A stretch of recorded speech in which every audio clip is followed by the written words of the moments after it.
tidak layak. Kata tidak layak itu menunjukkan bahwa kita ini adalah manusia yang berdosa, yang najis di hadapan Tuhan. Bapak Ibu Saudara yang terkasih, bukankah ada banyak orang Kristen yang pergi jauh dan tidak mau kembali karena merasa malu? Bapak Ibu, ketika kita punya dosa di hadapan Tuhan, jangan malu datang kepada Tuhan minta ampun. Ketika kita punya kesalahan kepada Tuhan, jangan malu datang. Karena hanya dengan demikian kita bisa dipilih. Mungkin Bapak Ibu selama masa politik kemarin kita saling serang, ya kan? Saling mengadu domba, ya kan? Itu tidak bisa dipungkiri. Nah, jangan malu untuk bersama kembali, jangan malu untuk bersahabat kembali, jangan malu untuk bersama-sama kembali. Karena dengan demikian kita akan semakin dekat dengan Tuhan semakin. Amin. Inilah pelajaran yang kita dapat dari buku suci. Bapak Ibu selain berkasih di dalam nama Tuhan, hati Bapa terhadap orang berdosa, kalau kita melihat sang Bapa menunggu kedatangan anaknya. Ketika masih jauh, ayahnya telah melihatnya, lalu berlari mendapatkannya. Hati ayah tergerak oleh belas kasihan, sang Bapa berlari rangkul. Bapak Ibu Saudara, kalau kita berbicara tentang ini kan perumpamaan Tuhan Yesus tentang anak yang hilang. Sesungguhnya artinya adalah ketika orang berdosa meninggalkan jalan Tuhan, dia dikatakan sebagai orang yang hilang. Kenapa? Karena dia sudah tidak mengenal Tuhan. Orang yang hilang itu adalah orang yang sudah pergi jauh dari hadapan Tuhan. Orang yang dikatakan hilang adalah orang yang tidak mengenal dengan Tuhan. Orang yang dikatakan orang hilang adalah orang yang tidak mau berdoa dengan Tuhan. Orang hilang itu adalah orang yang tidak percaya lagi kepada Tuhan, tidak lagi berdoa dengan Tuhan, tidak lagi mempercayakan masa depannya kepada Tuhan. Itu orang hilang.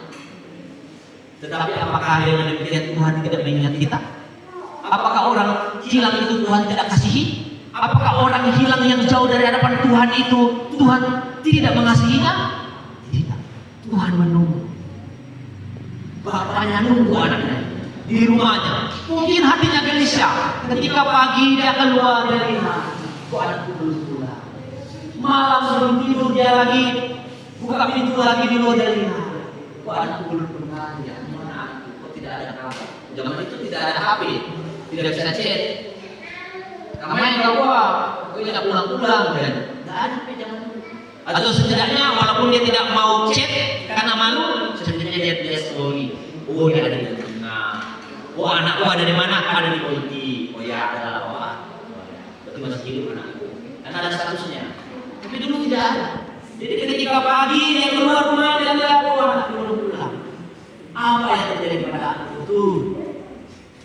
Bapak Ibu Saudara, dari buku ini kita belajar sejahat-jahatnya perbuatan kita yang memalukan, Tuhan tetap menerima kita sebagai. Amin.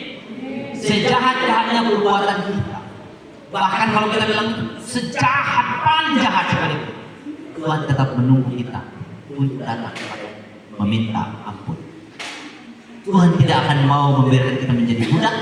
Tuhan tidak mau membiarkan kita menjadi budak dosa. Tuhan tidak mau menjadikan kita budak, tetapi mau mengangkat kita menjadi budak. Pada saat itu bilang, Bapak, saya berdosa kepada Bapa dan kepada surga, dan saya tidak layak. Mau diomongkan lagi, saya mau jadi upahan Bapak. Bapaknya langsung tutup. Ambilkan jubah, ambilkan cincin, ambilkan sepatu. Inilah hati Bapak. Tidak ada yang bisa menandingi hati Bapak kepada anak. Bapak Ibu Saudara yang terkasih, kita melihat hati Bapak. Hati Bapak begitu tulus, tidak bisa ditawar-tawar. Sebenarnya kita tidak layak di hadapan Tuhan. Diberkati pun kita tidak layak. Diselamatkan pun kita tidak layak.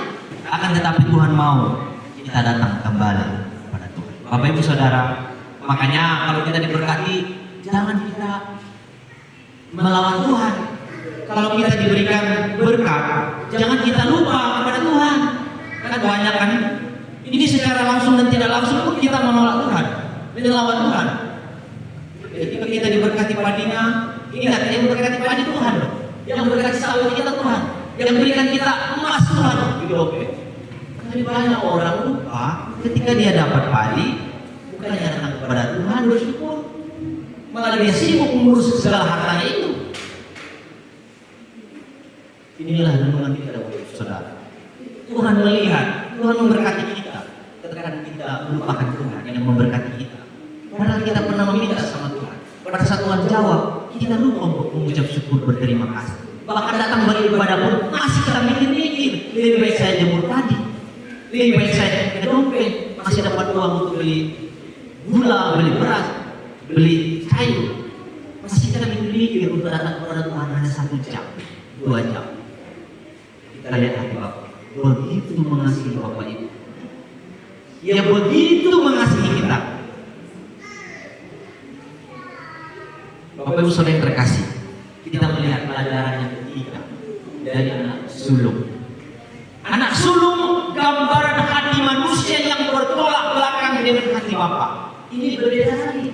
Sifat anak sulung berbeda dengan bungsu. Kalau bungsu dia berdosa karakteran, dikatakan bahwa dia ambil hartanya, dia ambil uangnya, dia pergi dari rumah, dia berfoya-foya, dia habiskan uangnya, lalu sadar berdosa, bertobat, kembali kepada bapaknya, minta ampun.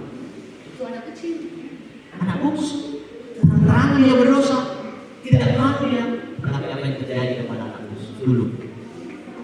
Anak sulung ini adalah pribadi seorang percaya yang sudah bertahun-tahun bersama dengan Tuhan, bertahun-tahun dia melayani, bertahun-tahun dia ikut Tuhan, tapi masih memiliki rasa iri dengki kepada sesama orang percaya. Ini anak sulung. Ketika dia melihat di rumahnya kok ada pesta, ada musik, kok ada band, nah band zaman dulu kan, kok ada band, tiba-tiba di rumah kok ada band, terus ada orang masak-masak, ada orang gawe, ada anak lembu dipotong, dia bersarang kepoi. Apa? Lalu seorang pembantunya berkata, adik gelap. Kata bapakmu dia mati dan hidup kembali. Langsung panas hati seorang anak sulung. Langsung dia berkata kepada bapaknya, kenapa bapak selama ini saya bersama 1 lembu pun bapak tidak potong untukku bersama dengan kawan-kawanku untuk berpesta. Kata bapak, sulung ini menggambarkan kepribadian orang Kristen. Bukan orang yang jarang beribadah, orang Kristen yang rajin beribadah, tapi masih memiliki sifat iri dengki. Dialah sulung ini. Ketika dia lihat orang lain, dia hatinya marah, dia hatinya panas. Kenapa? Orang lain sukses, kok saya tidak? Saya sudah melayani Tuhan, kenapa saya tidak diberkati? Orang ini baru percaya Tuhan, baru bertobat, rumahnya sudah bagus, sudah punya mobil. Dia marah sama Tuhan. Percumalah saya ibadah rajin-rajin, percumalah saya memberi banyak untuk Tuhan, tapi Tuhan tidak berkati saya. Satupun mobil Tuhan tidak berikan untuk saya. Banyak orang Kristen seperti itu. Dia iri dengan berkat orang lain.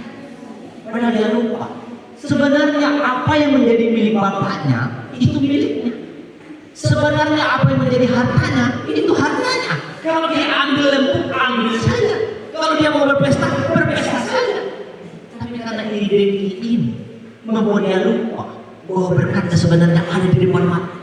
Tapi karena iri dengki, akhirnya berkatnya seolah jauh dari dia. Kok aku tidak pernah ada lembu dipotong? Kok aku tidak pada pesta? Padahal berkat ada di depan mata. Tapi dia tidak melihat. Kenapa? Ada iri dengki di depan matanya. Inilah orang percaya yang sudah lama menjadi orang Kristen, tapi iri dengki, melihat orang lain sukses, selalu menjadi penghalang. Bapak Ibu Saudara, jadi jangan pernah puas menjadi orang Kristen belaka. Jangan puas menjadi orang Kristen baru pertama kali bertobat juga. Tapi puaslah kalau kita sudah merasa bersyukur karena kita selalu bersama Tuhan. Puaslah karena apa yang dimiliki Tuhan adalah milik kita. Kenapa? Karena kita adalah pewaris kerajaan Allah yang sesungguhnya. Puaslah dengan apa yang kita miliki sekarang. Karena apa yang kita miliki sekarang itulah yang diberkati Tuhan untuk kita.